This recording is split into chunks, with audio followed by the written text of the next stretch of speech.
psicoterapeuta. Con el gusto de saludarte, Fabiola. En un momento queremos que se integre Mariano Salinas, él es psicólogo social, y poder charlar con ustedes dos. Pero me gustaría empezar contigo, Fabiola, y preguntarte, de esto que estamos viendo, de lo que hemos estado analizando alrededor de la salud emocional, la salud mental, actualmente en México, ¿cuál consideras que es primero el principal reto que tiene la salud mental, tratando de pensar en una generalidad en el México del 2024, con todos sus vaivenes, con todo lo que viene día a día, que de pronto, Fabiola, uno abre el teléfono o ve y de pronto queda casi abrumado con tanta información y con tanto desastre que uno lee y escucha? Fabiola. Claro, justo esto que mencionabas, creo que el primer reto es dejar de normalizar que todo lo que está pasando en el país es normal. Es decir, la situación en general pues provoca que los ciudadanos estemos en constante estado de estrés, ¿no? Con ánimo depresivo, especialmente las mujeres, las infancias. Entonces, el primer reto sería que dejáramos de normalizar, ¿no? Las circunstancias de violencia, por ejemplo, ¿no? Hace ratito mencionabas todo lo que está pasando en Sinaloa. Lo segundo, creo que hay poca difusión en información para normalizar hablar de las emociones, ¿no? Sigue habiendo mucho el estigma de la salud mental, sigue habiendo muchas personas que desconocen qué es lo que hacemos los psicólogos clínicos, los psicoterapeutas, las y los psiquiatras. Y lo tercero, y creo que me atrevería a decir lo más importante, es la falta de personal para atender tanta demanda de la población. Es decir, existen, pero no se dan abasto. Y las personas que están abasto pues están rebasadas, ¿no? Eso evidentemente no les permite actualizarse y no les permite dar un seguimiento que deberían de tener, y no es porque los profesionales de la salud estén fallando por voluntad propia, sino porque el propio sistema no les está dando las herramientas para que haya una Bueno, atención integral a los usuarios. ahora, déjame preguntarte, y aprovechando una pregunta, ya casi como terapia que no cause honorarios, ¿cómo dar el paso o qué recomendación darías para hablar de las emociones? ¿Cómo encontrar ese momento o cuál es tu recomendación para encontrar ese momento? Y para quien quizás tiene un pariente que ha detectado, es mi hermano, mi tío, este compa está mal, hay que echarle la mano. ¿Cómo tratar de enhebrar a alguien que quizás está negado completamente? No, yo no voy a hablar jamás de las emociones porque yo no estoy mal, ¿no? Ese estigma que trae a las emociones. ¿Cómo brincarnos esa barrera, Fabiola? ¿Cómo lo ves tú? Bueno, evidentemente siempre pues debe de existir como un respeto en el proceso de las personas, ¿no? O sea, hay personas que definitivamente pues se niegan y hay poco que se puede hacer, pero creo que mucho de lo que sí funciona es empezar a normalizarlo, es decir, dejar de poner ese juicio, porque normalmente cuando tú ves a alguien llorar o ves a alguien expresar una emoción que socialmente no es tan aceptada, ¿no? Como la rabia, como la tristeza, como la desesperación, pues lo que nos pasa a las otras personas que estamos presenciando eso es que nos empezamos a sentir nosotros incómodos. Entonces, si empezamos a hablar que es normal, que absolutamente todos y todas pues transitamos por estados emocionales que muchas veces no son súper agradables, pues vamos a empezar como a generar un ambiente de más confianza, ¿no? De más apertura. Empezar a hacerlo en nuestros círculos cercanos, dentro de casa, con las amistades, en el ámbito laboral, que es muy, muy importante. Muchas veces se despersonaliza, ¿no? A las mismas colaboradores y colaboradoras en las empresas, que se comienzan a ver como simples números, y poco se voltea a ver que también son humanos, son humanas, que están atravesando por cosas muy fuertes, Claro. quizá tanto en su casa como en su entorno. Claro. Le doy la bienvenida, Fabiola, le damos la bienvenida a Mariano Salinas. Él es psicólogo social que está con nosotros y bueno, se integra a esta charla. Mariano, Fabiola hablaba de hay que normalizar hablar de las emociones y yo iría inclusive más allá, porque a veces uno puede confundir a alguien que se siente mal simplemente vas a estar bien, mañana será otro día y mañana estarás mejor. Y a lo mejor hay algo más, ¿no? Hay algo más que está ahí que pues lo más probable es que al día siguiente no, las cosas no estarán mejor, Mariano. Sí, bueno, primero que nada, buenas tardes a ambos, mi querido Gabriel, mi querida Fabiola. Y sí, yo creo que aquí una cosa que le escuchaba a mi colega es la importancia de normalizarlo, pero además de quitarnos ciertas ideas que se han ido engrosando con el tiempo, muchas veces con toda la cuestión de la autoayuda, con el coaching, de creer que estos estados, ¿no? Como lo mencionaban, de tristeza, de enojo, son emociones negativas que hay que evitar. Y yo creo que además de normalizar es entender el por qué existen esos estados, entender que son resultado no nada más de que la gente le deje de echar ganas, por ejemplo, ¿no? Que es una de las frases típicas, que tiene que ver con nuestro entorno, con nuestro contexto, con nuestras decisiones, y que nada más huir, ¿no? Nada más responder a esta incomodidad que sí pueden provocar porque son emociones incómodas, no soluciona nada. Lo que soluciona y lo que nos puede llevar a un mejor sitio es el trabajo personal, el empezar a hacer las cosas de manera distinta. Entonces, nada más huir no sirve de nada y justo lo que decías, ¿no? Si yo quiero que el día de mañana sea algo distinto, si me quiero sentir mejor, si quiero cambiar algo de mi vida, eso lo tengo que trabajar. Y por eso empezar a colocar el trabajo personal, emocional, como prioridad es fundamental para que como sociedad empecemos a movernos en ese sentido. Claro. Hay un libro que, bueno, ahorita ya pasó completamente de moda y bueno, hablando de pronto de estos libros de autoayuda, que hay unos que funcionan, hay otros que realmente son pues pura basura. Hablaban muchos de plantear más psicología, más filosofía y menos Prozac. Menos químicos. Obviamente hay enfermedades, hay padecimientos, hay situaciones que implican. Pero aquí yo siempre he dicho, ¿por qué en mi cartilla, por qué en la cartilla del Seguro Social, por qué no hay una cuestión de salud mental? Difícilmente o apenas estamos incipientes. Fabiola, ¿tú cómo observas, hablando de salud mental, la parte de política pública? Porque hace un momento mencionamos, y me preguntaba yo hace un momento con la entrevista pasada, ¿cuántos psicólogos habrá aquí en la ciudad? Yo creo que deben ser mínimos los que puedan ser en el ámbito público, digo, para que no les cueste, Fabiola. Claro, y no solamente hablando como en términos de números de psicólogos o psicólogas licenciadas, sino además de psicólogas y psicólogos capacitados para atender las problemáticas Claro. de salud mental. Bueno, un psicólogo no es un psicoterapeuta, ¿no? O sea, para convertirte en un psicólogo clínico o un psicoterapeuta necesitas una preparación post la licenciatura, ya sea una especialidad o una maestría, y bueno, una serie de horas de práctica para que eso suceda, ¿no? Entonces, ya desde ahí partimos a que ese número pues se reduce. Ahora, por otro lado, bueno, la Pues sí, presidenta claro. acaba de mencionar que el siguiente año se van a poner en marcha un plan de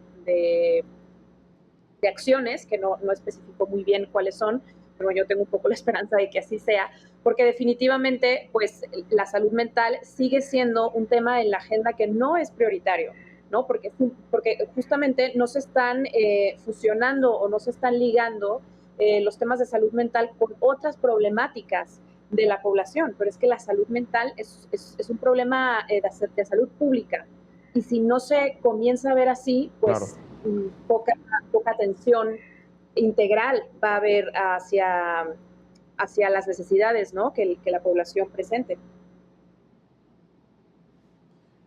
Mariano, salud mental es sinónimo de salud pública. Sí, por supuesto, y justo como mencionan, ¿no? Si no se tiene en cuenta que la salud mental es el resultado de toda una estructura alrededor de la gente, en realidad muchas de estas acciones no terminan por ser, vamos a decirlo de este modo, un poco apagafuegos, ¿no? Tenemos programas contra la adicción, ¿no? Tenemos de pronto hay algunos programas para algunos trastornos, para Campañas, ¿no? depresión, pero, pero vamos a ponerlo en términos como muy concretos, ¿no?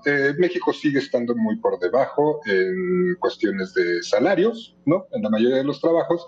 Entonces, ¿Cómo yo puedo pedirle a alguien que vive al día, que de pronto vive con Claro, cierto grado de carencia, no nada más que esté bien, ¿no? Que se sienta bien, sino que además tenga ese elemento de la salud mental, emocional, como algo prioritario? La gente va a tener como prioridad comer, claro. ¿no? Pagar ciertas cosas. Entonces, creer que solamente se puede abordar esta parte de la salud mental como un elemento que orbita alrededor de la sociedad, pues no tiene ningún sentido. Y si además nos vamos a números, ¿no? Que nosotros como país estamos invirtiendo muy por debajo de lo que la OMS recomienda. Y encima, ¿no? Si de por sí se invierte poco del presupuesto, la mayor parte de eso se va solamente en cuestiones operativas, ¿no? Para que funcione el aparato burocrático.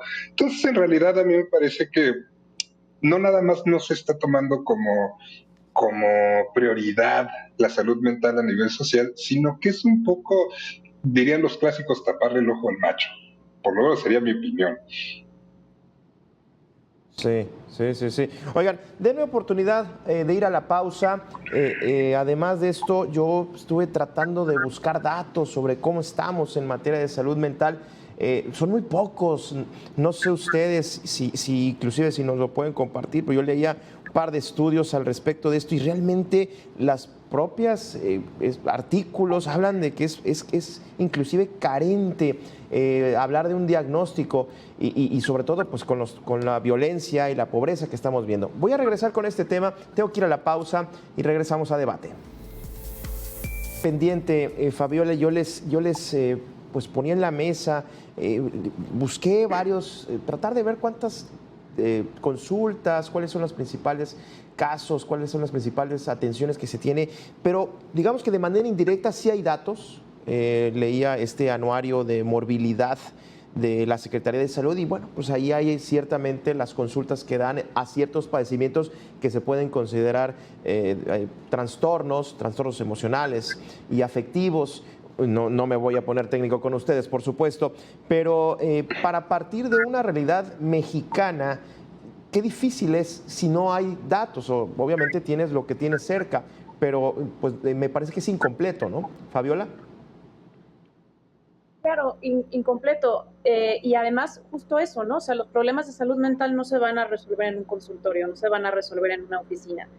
O sea, si no comenzamos a ver la salud mental, justo como lo mencionaba, como un problema de salud pública, pues poco se va a poder hacer, porque lo que se va a hacer es que vamos a empezar como a ser solamente agentes de contención para las personas que están sufriendo, ¿no? Pero no vamos a poder realmente pues darles herramientas reales que puedan poner en práctica más allá de un consultorio, porque si yo salgo de mi casa y estoy constantemente en peligro, me asaltan, encima soy mujer, ¿no? Y me están acosando todo el tiempo en la calle, mis hijos no tienen que comer, mi trabajo está mal pagado, estoy sufriendo violencia sistemática, las Uf. autoridades no responden. Es muy complejo que tú puedas realmente dar una herramienta que funcione fuera de un consultorio. Entonces, si no se trabaja con perspectiva de género, con perspectiva de derechos humanos, con perspectiva de infancias y sobre todo de una manera multidisciplinar, pues yo creo que poco podemos hacer. México está en pañales en temas de salud pública y bueno, tú mismo lo corroboraste, incluso en números, ¿no?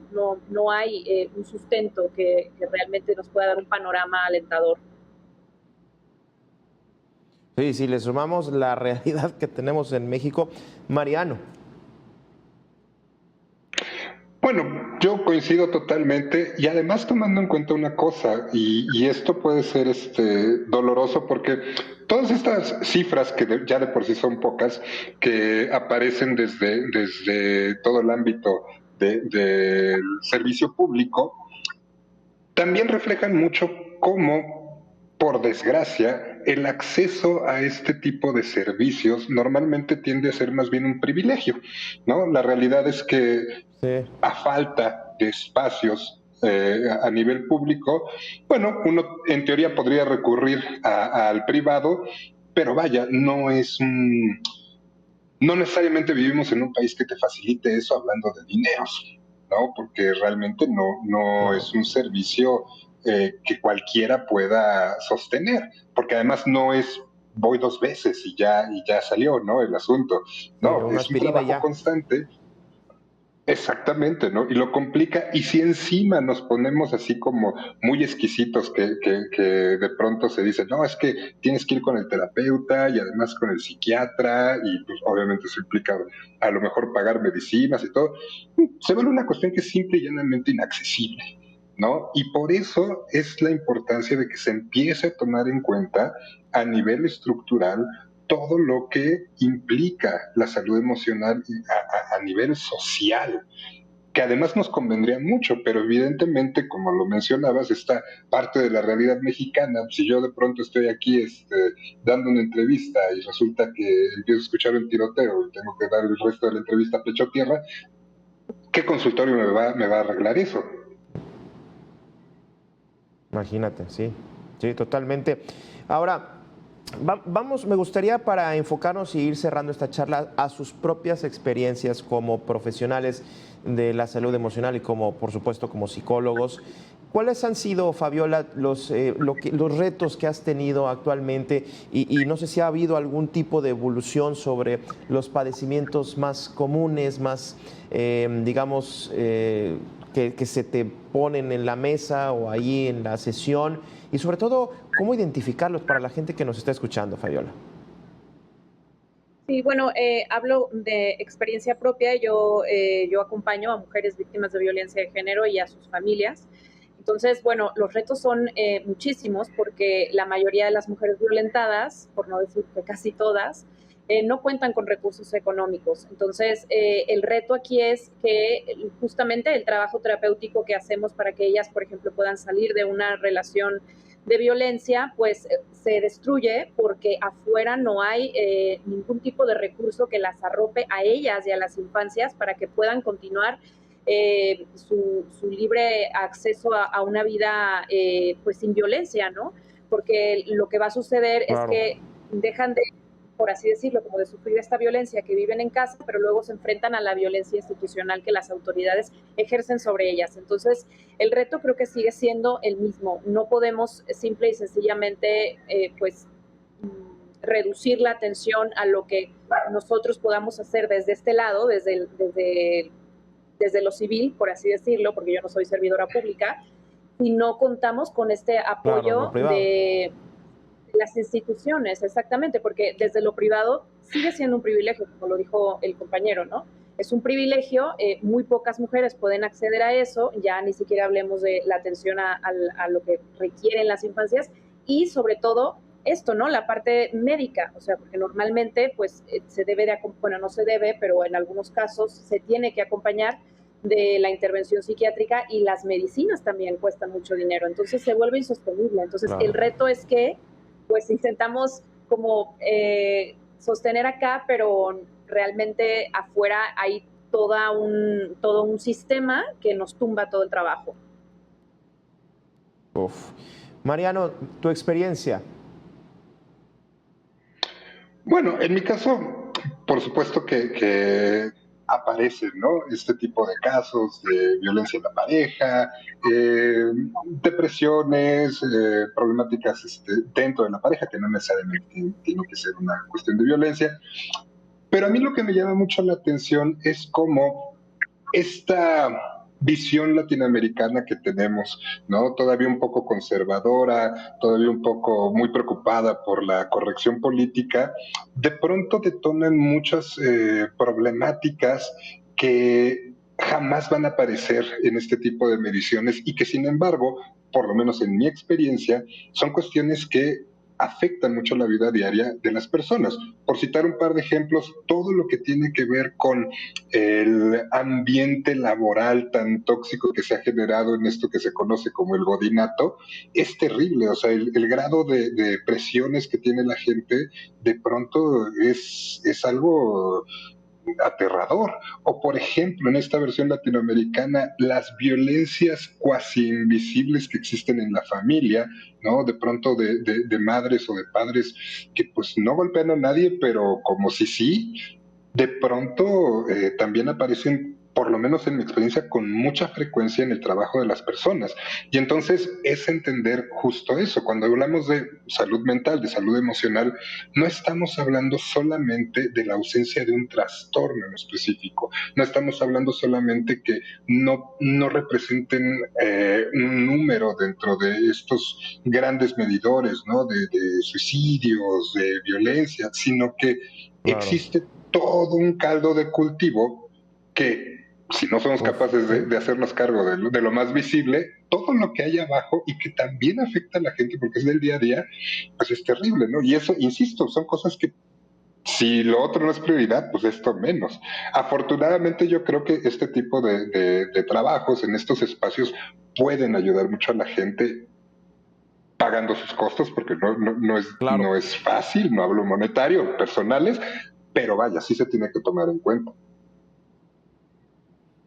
Bueno, ya no va a alcanzar el tiempo, ya vamos al cierre y me gustaría pedirles su comentario, pero yo pondría un dato, y inclusive para la reflexión, y me llama mucho la atención, sobre todo esta administración, y vuelvo un poco al tema político, habla mucho de la atención a la pobreza, a las causas de raíz que generan la violencia, a sacar a la gente de esos niveles de pobreza que son terribles. Pero en ningún momento, fíjate, en ningún momento se habla de que a esa gente que está en la pobreza pueda tener ciertamente un acompañamiento emocional. No estoy diciendo que ser pobre quiere decir que estés en problemas emocionales, pero pues una situación de carencias materiales te lleva, por supuesto, a una situación de carencias emocionales. Vamos a las conclusiones. Conclusiones para este programa, esta edición, Fabiola. ¿Cuáles serían los retos que verías para esto que estamos viviendo?